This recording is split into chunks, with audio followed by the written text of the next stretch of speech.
Hey, what's up? Good morning. We're at the zoo. This is the zoo break. We've been doing construction here for about a month, but it's a really perfect morning. So I'm gonna zoom and let's see if we can catch some waves.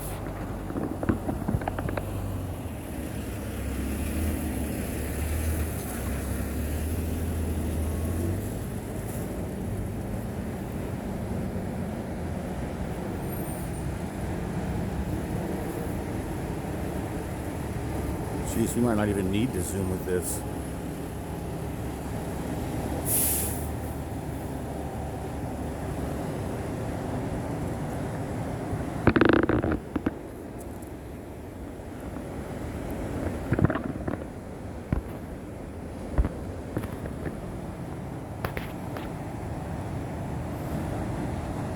It is really, really perfect this morning. This is beautiful. This is just like a perfect surfing morning. So because it's so good up and down the beach, you got guys out at every break, at every street. So there's like a pack of, there's like essentially 6 or 8 packs of fleas all the way from the north end of the beach to the south end of the beach where we're at. We're at the almost, we're almost to the end of this area. But it does keep breaking all the way down there. That's Robinson Crusoe's kitchen and Fort Funston, which used to be an old army base. There still is, the Coast Guard is still there.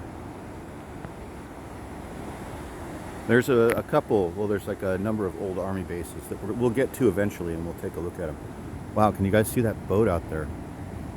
It's red. Jesus, it's so hard for me to see. I'm so sorry that I'm probably screwing this whole thing up, but it is really, really difficult for me to see anything. The sun is completely at my back. I can't see shit.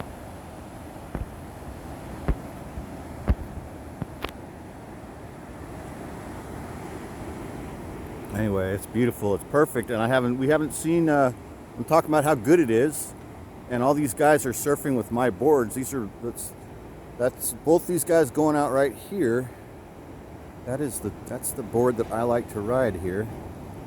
Not those colors, but that's the exact board. That's an 8-foot wave stream. It's one of your Costco $119.99 boards. It will get you as far as you need to go. And there's so much flotation that you feel like you're completely safe at all times. That's what I love about it too. It's so big, it's wide. Hey, you see one guy get up.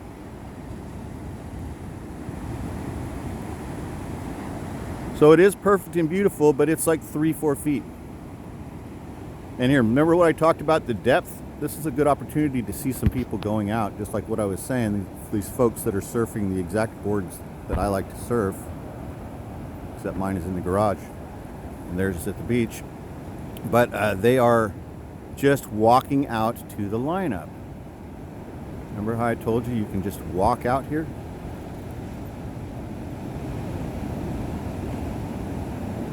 You can.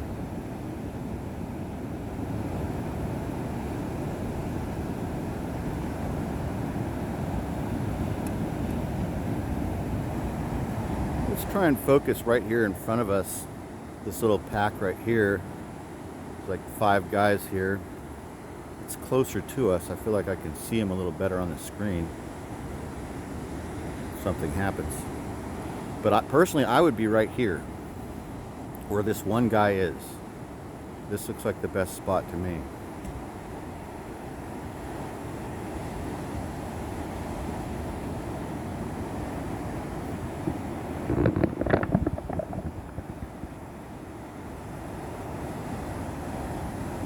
This is a beautiful, beautiful morning.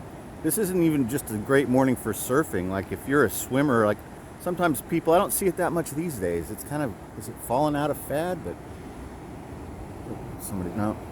There used to be ocean swimmers here, people that would get all zooted up and put Vaseline on their faces, and they would swim from here all the way up to Sutro Heights, where we were a couple days ago, which is right up there.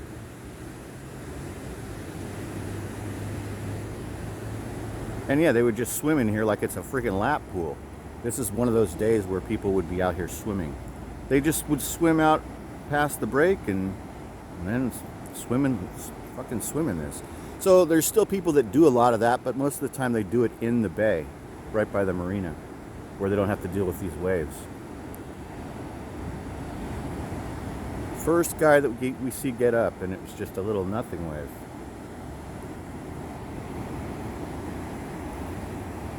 But this would be a great day for boogie boarding, for snorkeling, even skimboarding would be fun right here this morning, right down here.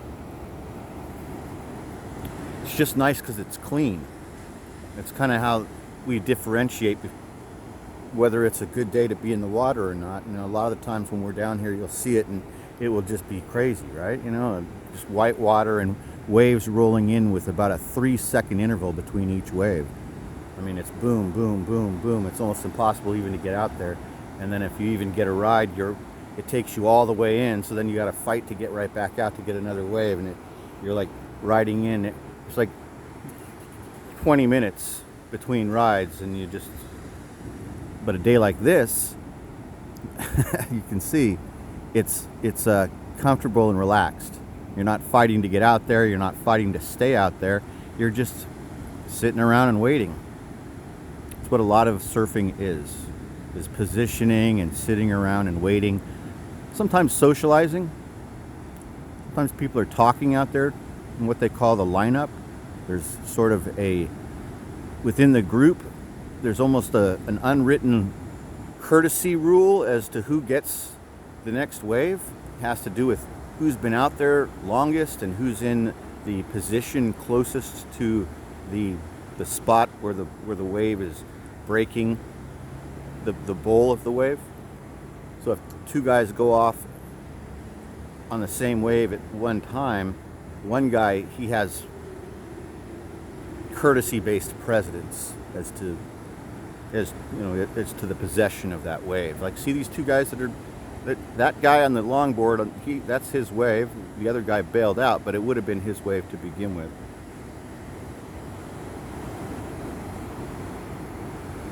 So yeah, that's kind of it. It's very relaxed. There's nobody out there enforcing these rules I'm talking about. You just won't make any friends if you're not courteous. It's a very friendly sport, completely non-competitive, and it's kind of it. It's a very, I don't know how to put this. So I've been connected to surfing since high school, is when I first learned to boogie board and to surf, and there's definitely a type that is involved and interested in this sport and does it.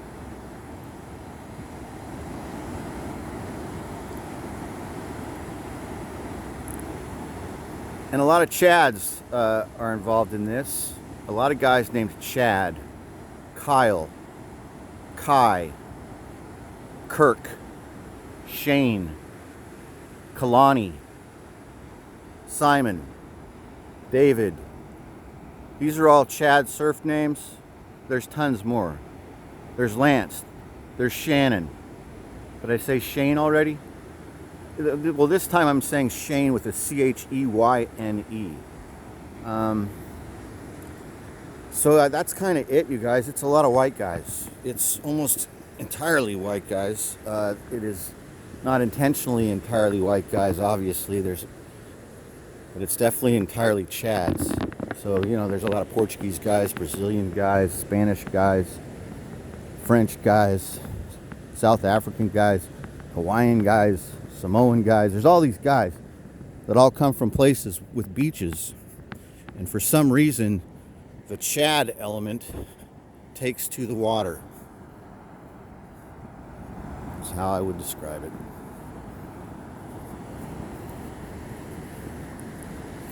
Welcome to the land of Chad.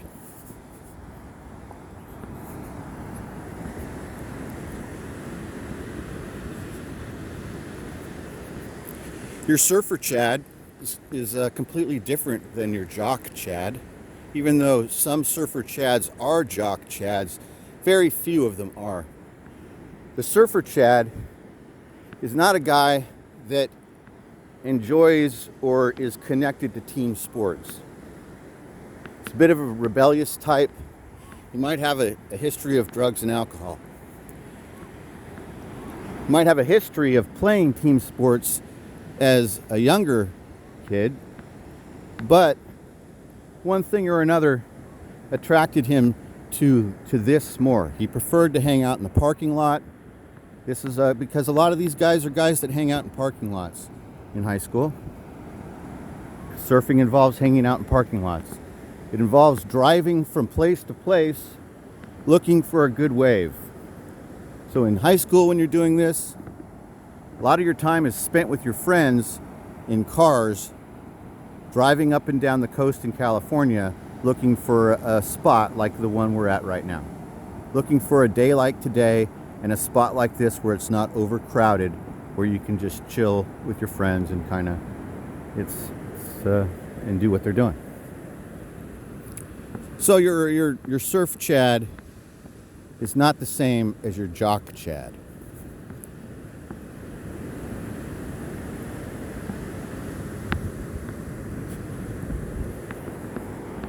As I mentioned, just not really into the team sports type thing, not into the authoritarian control of having a coach tell them what to do or having to deal with other members of the team that are douchebags.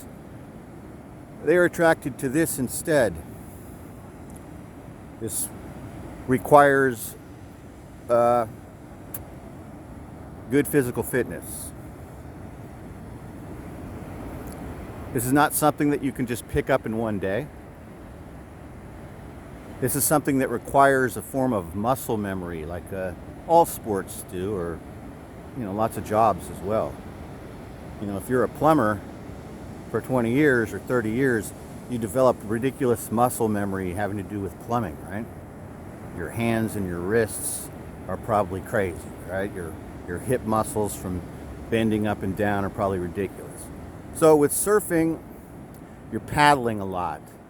You're using these muscles that are just, doesn't even seem like you're using them because all you're doing is moving around out there and shifting backwards and forwards and kind of moving around, right? But all of it ends up actually being exercise.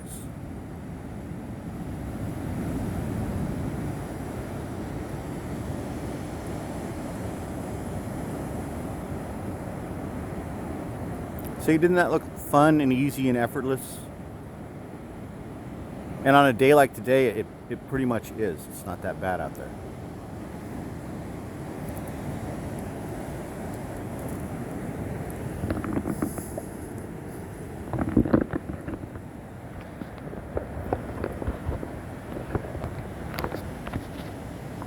And speaking of surf, I went, what is up with, is this, I had it zoomed still. Man, I'm sorry about the zooming thing. Forgot about that yesterday. Went to the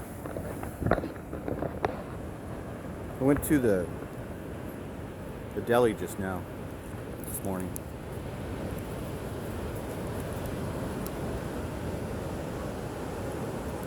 And I got some surf wax. San Francisco cold. Yeah, so they had these sitting there, and it looks like he just had a couple new boxes busted open right there, right next to where you put your. He has it conveniently set up. He's got surf wax right where you put your sugar into your coffee, right where you fix your coffee. So he's doing a point of purchase product marketing at the deli, where he's figuring that a large percentage of his guys coming in every morning to buy coffee are also surfers, and so he's got his new surf wax sitting there, so you can just pick one up for a couple bucks. They're only a couple bucks. Anyway, I picked one up as a gift. I've got plenty of surf wax at home. But Phil has a good brand. That surf wax works perfectly fine. It's good, and it's neat that he thought to do that. He's been doing it for years now. Years and years. It's not the stickiest, and it doesn't have a super fragrant smell, but it still works perfectly fine. And sometimes you don't want that over fragrant smell. I mean, I don't know, that you would rarely ever hear a surfer say that they didn't want their wax to have a strong coconut or pineapple smell to it, because that's what you kind of want. And you also want it to be really sticky.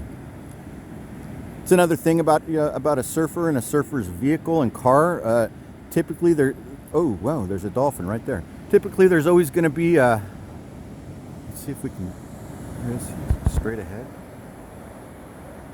Well, he's right there. Looks like the guys are looking at him. The surfer's vehicle is going to smell like melted surf wax on the inside. A lot of times you'll leave a bar of wax on the dashboard or inside of your glove box or somewhere in the car, and just a little warmth, a little heat will warm up that wax and melt it a little bit. So the inside of your truck or your car will always smell like coconut or pineapple. It's another one of those surfer things. Smells are important in everything, I think. Surfing has a smell to it. It smells like neoprene. It smells like coconut and pineapple. And it smells like the ocean. And that's pretty much it. There's no dirt and there's no sweat involved in this, which is another part of it that is attractive to guys that were athletic as kids and played football or baseball. And they got tired of getting dirty and sweaty. This is the opposite of being dirty and sweaty. You feel naturally clean when you're in here. It's kind of rejuvenating. That's how I would describe it. It's also very exhilarating. When you catch one of these waves, that guy down there, when you catch one of these waves, it's a very exhilarating feeling. And you feel like you're going much faster than it looks from where we're sitting right now.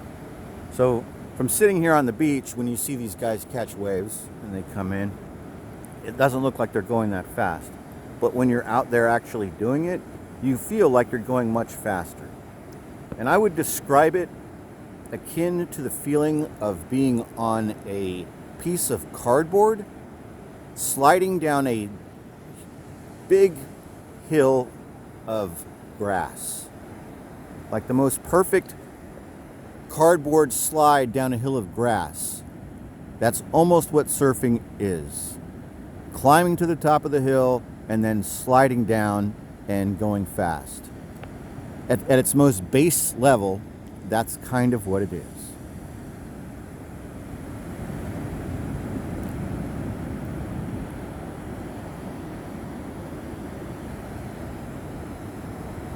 Unless you're at Pipeline, then it's like getting in a tractor tire, or at Mavericks, it's like getting in a tractor tire and having your friends push you down a giant hill, not of grass, but of rocks.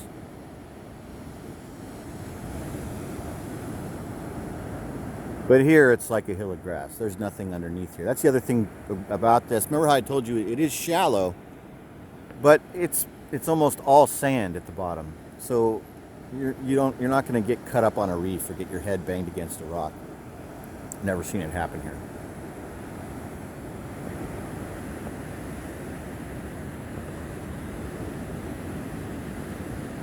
She's really good. She looks like she's some sort of professional yogi.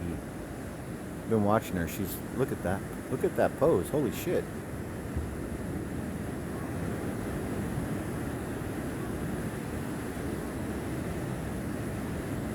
You guys ever tried this yoga? So I've tried it a few times. I dated this girl that could do what this girl right here is doing. I dated this girl that was an instructor for a while, but she was crazy as shit. She was also a school teacher. What a combination, huh? She was a kindergarten teacher and a yoga instructor. Anyway, it's difficult. And just like I was saying, like any other, sport or exercise, yoga just takes time. You just have to do it every day for maybe a month, and then all of a sudden it is all easier, and it just goes from there. But it's I would equate it to a hippy-dippy version of calisthenics, is what I would say. It's just hippy-dippy calisthenics. Many of the things that they do are similar to calisthenics that we did in the Army, but they just have, Indian names. And I think it's probably some sort of cultural appropriation for a white girl to be teaching other white girls how to do some religious Indian athletic regimen, but it's really big here, very popular. Can you guys see that boat now? It's so close and it's so bright red. Imagine how sunny and bright it is out on that ship right there. I mean, from here it's just basked in sunlight. It's all red. Very cool, huh?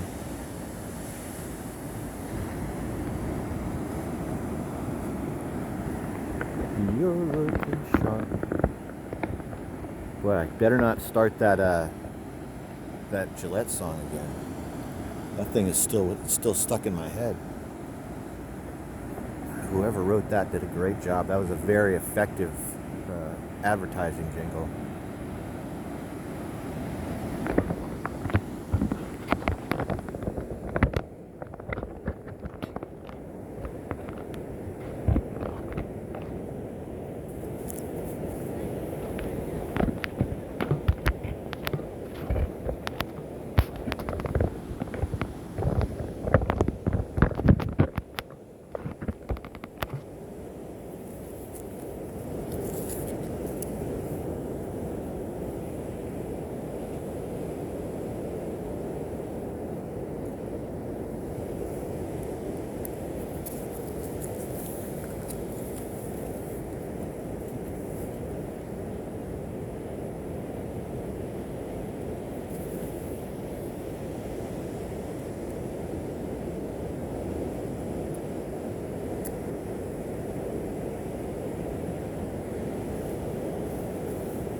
So I stopped looking, but there was a big porpoise right here.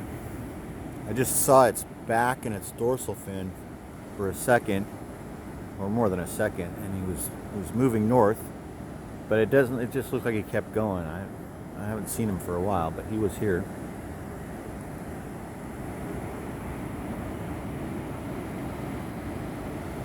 Sometimes you'll see dolphin here and also sea lions here, but not very often because there's not that much for them here to eat. But they'll come over on a day like this because they're curious and they see people in the water, especially sea lions. So there's a kind of a funny story about a sea lion at this beach that used to be here. I haven't seen him in a long time, but I used to run on this beach, and I used to run north for 2 miles and then turn around and come south for 2 miles. So I would run a 4-mile run, and I used to do it barefoot right on this beach every day for a couple of years. And it's been a couple of years, been before the pandemic, since I've gone back to my running routine. My running routine used to be really key and part of my surfing routine because I would run in the morning and check the waves, and the running would give me a stretch and get me feeling like I was conditioned enough to be out here doing this, and I felt extra safe. So being in shape always made me feel extra safe when it came to surfing, and so part of my surfing routine, like I said, is running also. So I used to run along this beach in the mornings, and there would be a sea lion that would follow me as I was running. I know this sounds crazy, but he would be in the water, and as I was running north in this beach, he would swim in the water along with me and look up at me and pop out of the water and bark and shake around, and just like a dog. And then I had a lot of other interactions with sea lions when I used to do a lot of crab fishing. So with my kids here growing up, when my kids were little, I really got them into crab fishing. And one of our main father and son activities, I would take my boys crab fishing once a week. Sometimes twice a week we would go crab fishing. And so we would catch tons of crab. And in the action of crab fishing, you interact with sea lions all the time, because the sea lions know that you're crab fishing, and they know that you're going to have to throw back crab that are too small when you bring up your traps. They know you're going to be catching crab that are too small that you have to throw back. So the sea lions just wait there in the water looking up at the dock, waiting for you to throw the small crab down into the bay there. We used to do this at Princeton, and that's the best crab spot. My favorite crab spot is this spot called Princeton, right next to Mavericks. And the sea lions are like dogs, very much like a water-bound canine. They're like wild dogs. Some of them are more friendly than others, and I've never seen one be aggressive towards a person ever. And I've been around them all my life. I've never seen a wild sea lion attack a person.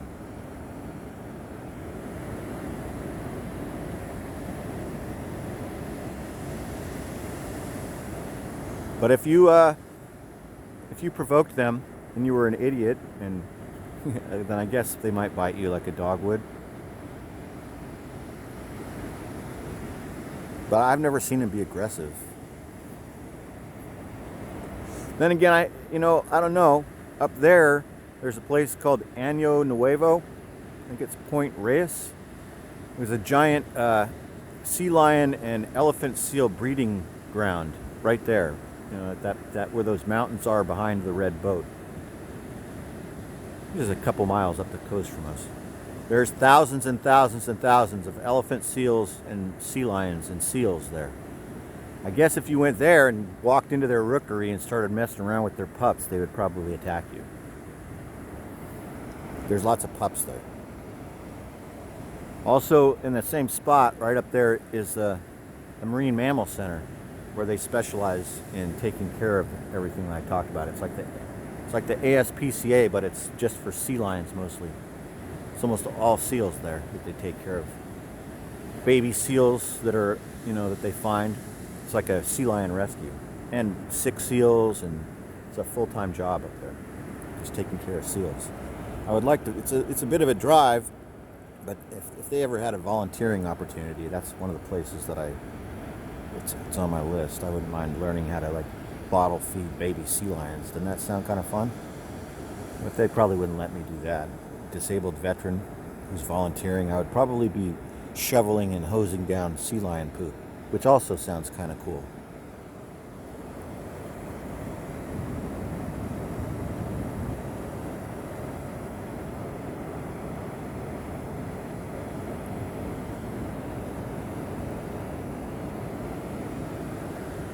Wow, look at the boat now.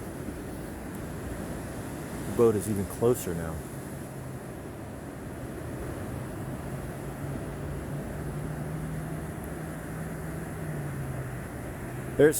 Been watching this guy. See that guy way out there on that paddleboard? He's been out there a long time. It looks pretty comfortable and flat out there. He's just standing straight up on a paddleboard. Just looks like he's barely moving.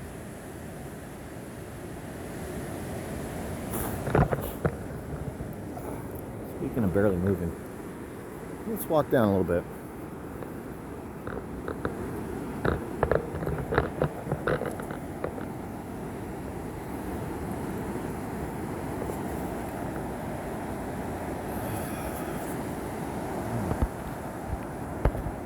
That's better. Jeez. All right. Thanks for watching, guys.